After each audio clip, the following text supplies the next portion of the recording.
Hello and welcome to our latest transfer news.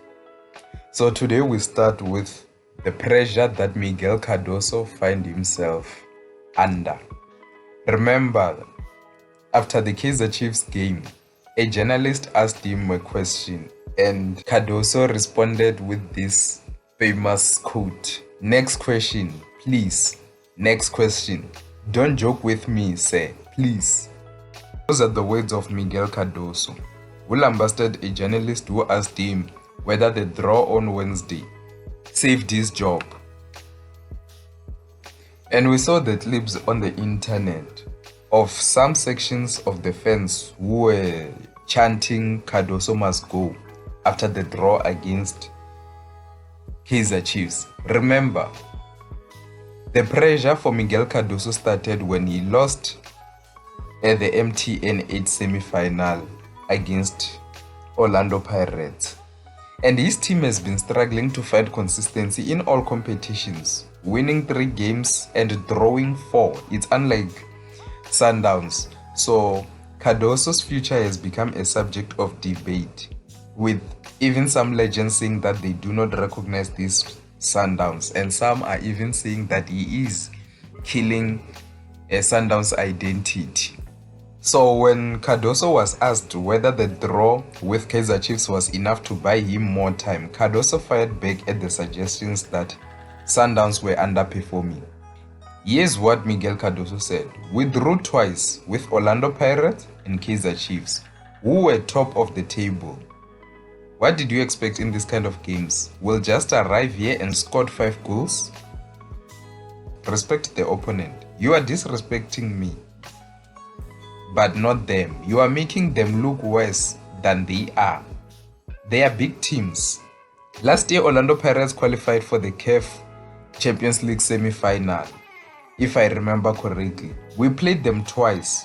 We didn't lose. Of course, we wanted to win, even away. I don't think we were worse than Pirates.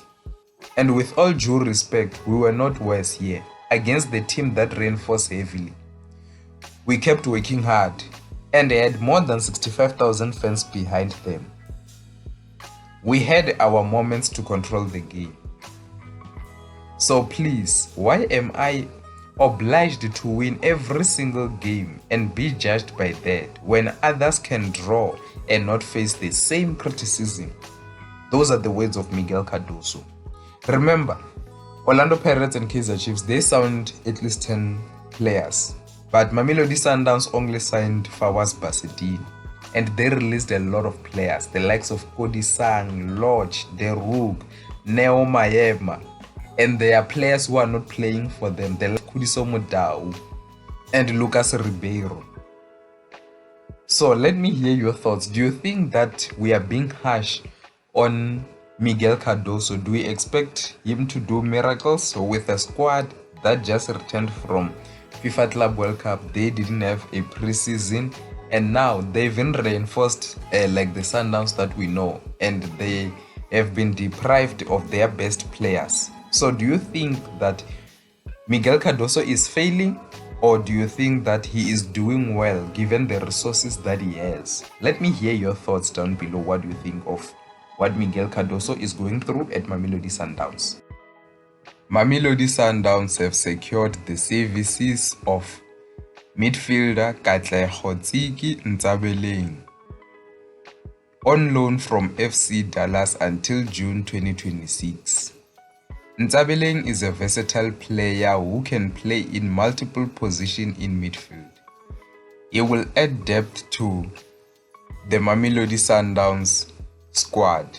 So do you think that Ntsiki will add the much needed experience in that midfield of Mamelodi Sundowns, as we know that so far they are going through a bad patch? So let me hear your thoughts. What do you think of this move? Is this a good move for Mamelodi Sundowns to sign Tsiki Ntsabeleng? Kaizer Chiefs winger Tebogo Potsane has joined Siwelele FC on a free transfer. The 31-year-old never got to hit the ground running at Naturena after being snapped up from Royal AM in 2023. as injuries hampered his progress. Since joining the Glamour Boys 2 years ago, Potsane only played 19 games with 2 assists and no goals, which prompted Amakos not to extend his stay beyond July 2025. So do you think that this is a good signing for Siwelele? Let me hear your thoughts. Orlando Pirates have confirmed the exit of winger Katlego Otladisa after he struggled for game time at the club. Otladisa, who's 28 years old, made just 12 appearances for the Buccaneers since he was snapped up from Marumo Gallants in 2023. Last season, the former Platinum Stars and Mamelodi Sundowns speedster was shipped out on loan to Sekhukhune United, but the club opted to part ways with the player upon his return. So, let me hear your thoughts. What do you think of Orlando Pirates parting ways with Otladisa? That's the end of the news for today. See you next time.